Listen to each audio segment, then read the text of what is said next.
as well. No more complaining people. Their lives are changing. We're flying high, creating a complaint-free world. No more, no more. All right, so we're going to talk about overcoming indecision. Or maybe we won't. We all have decisions to make, and we also know that we are the sum totals of the decision we make on a given day. And the decisions we make on a given day become our lives. And so at some level, we know that our lives are really, really important. And on the other level, we also know that at some point, we're going to end up dead. We're the only animals that know that. And so there's also a certain futility about our decisions.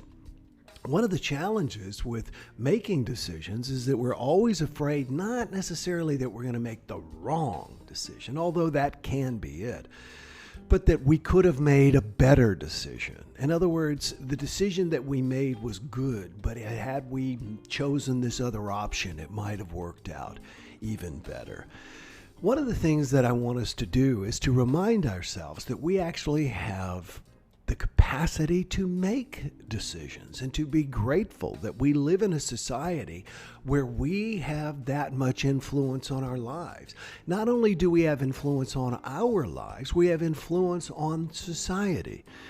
One of the things that really amazed me years ago was noticing birds flying in huge formations, thousands in a flock over these fields in Missouri. And I did some research and found out that there is no lead bird. There is no single bird leading the herd or the flock. Everyone, by their actions, moves it. And our decisions move the herd, move human beings, move the troop, okay? So we know on one level that our decisions are immensely important. We also know on another level that ultimately all decisions are going to end up that we will no longer need to make decisions. We will pass on. So there's a futility, and also in that, clock ticking draws an urgency. So let's now consider some of these decisions. And let me tell you the decision that I need to make right now. I have built this great little studio here in my second bedroom. I literally got rid of all the furniture. My daughter, when she comes now, is going to be sleeping on the pull-out sofa, and she's good with that. And so now I have an opportunity to completely expand this and make this what I want to do, and I can't quite decide. So what I'm going back and is asking myself first and foremost, and this is one of the first things you want to do when making a decision, is what's important to me in this? There's nothing wrong with that. That is okay to ask yourself, what is important to me in this? When I make this decision, what are the most important things that I want to have achieved as a result of this? What is it? Take some time to give yourself some time to ask yourself what's important. So often we want to go and talk to other people, and that's okay. At some point, I think it's a very good idea to have someone you trust so much to bounce your ideas off of. I do, and I hope you do as well. And those people can give you honest feedback. Now, we don't decide because we're afraid we're going to make the wrong decision. We're afraid. We don't decide because we're afraid we could make a better decision. If you are truly struggling with indecision, all right? Now, most people say, I can't decide. The reality of that is very rarely true. The truth of it is you don't want to decide because you're concerned that you're going to have to pick between the lesser of two evils, and nobody wants the evils. And so we say, I just can't decide. Get a pen, get a piece of paper, write down what's important to you, and then figure out based on that which decision is most likely going to bring you to that particular outcome. So first, really analyze the outcome that you want to have. And then the second thing is, and this is going to probably irritate you a little bit, but I swear to you there's magic in this. And before I even tell you it, let me tell you a little story.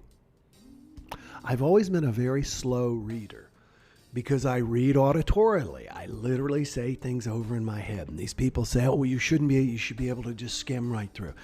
So I bought a book on speed reading, chapter 1. You know what it said?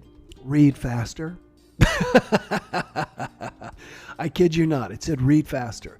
The very act of reading faster causes your mind to be able to take in more because you always could have taken in more. So simply begin to read faster. So what I'm going to tell you right now is make a decision.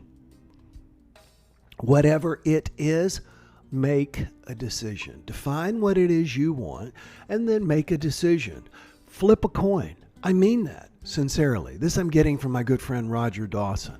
Flip a coin and then see how you feel once you flipped the coin. For example, Ed talking about wanting to give his mother money. I had to do this. I did the same thing with my parents.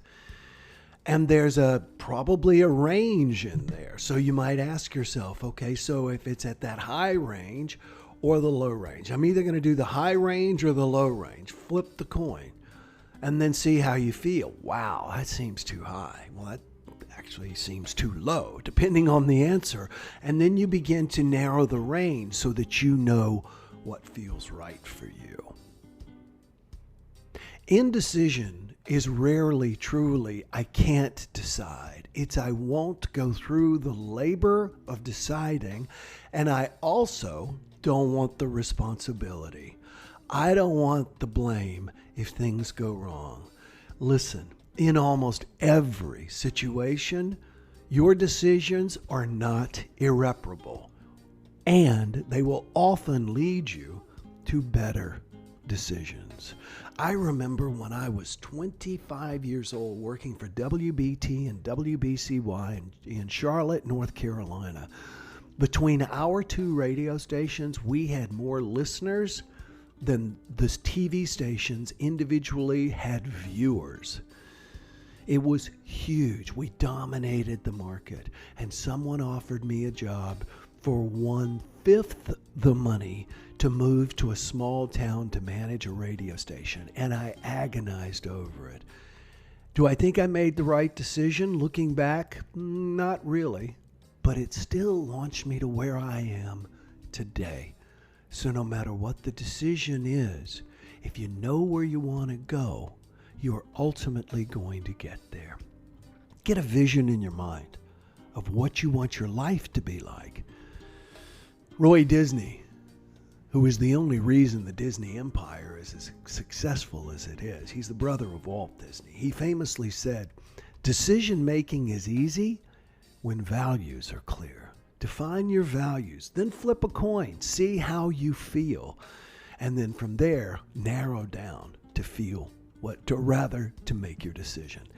Let me check in and see if anyone has any parting comments before we go and have our wonderful meditation. Check out complaintfreemeditation.com, complaintfreemeditation.com. Willow Good Drinkwater says, good point. Our self-determination in our society is our greatest gift. Jerome Johnson says, good morning, good people. I want to tell you all that we're doing a competition in the Complaint Free Life program. Complaint Free Life members pay $19.97 a month, and for that, they get exclusive access to me. We do a weekly webinar just for them. They get 10 bracelets. They get videos and audios that you will never see that I've created just for them. They get all kinds of stuff. And the contest that I've created is tell me what day you're on doing the Complaint Free Challenge, which they tend to do. Daniel's one of the most creative. He spells it in chocolate and stuff like that. And whoever gives us the most creative answer before the end of November, the most creative posting of what day they're on, I'm going to let them do what I call jump in my prize closet. Jump in my prize closet means I will literally give them any book that I have written, any program that I have written, membership in any program that I have. So I look forward to sharing this with you when we get done. I'm going to select the 5 top, and then we're all going to come together. And I might invite you all to help us pick the winners as well. Kathy Cruz says, good morning. That was great. What a great jump start, says Michelle. Thank you so much. I'm often reminded of this. As Heather, we make decisions to avoid regret. I like the flip a coin idea and see how you feel. Good morning, Raleigh. Haven't talked to you, Raleigh. It feels like in a while. Great to see you.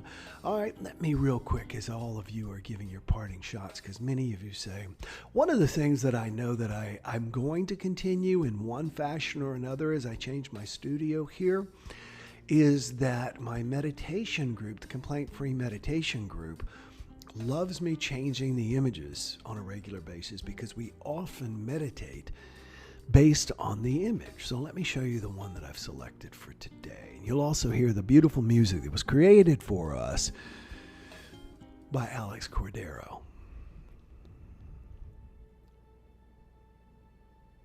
Isn't that nice? Doesn't that just make you feel calmer? Well, if you want that calm feeling to last all day long, check out complaintfreemeditation.com. Jerome says he wants to know what to do to my house while on vacation. Well, like I said, figure the outcome that you want, make a list, and flip a coin. You'll figure it out. Everybody enjoy today. I look forward to seeing you tomorrow. Bye-bye. No more complaining people. Their lives are changing. We're flying high, creating a complaint-free world. No more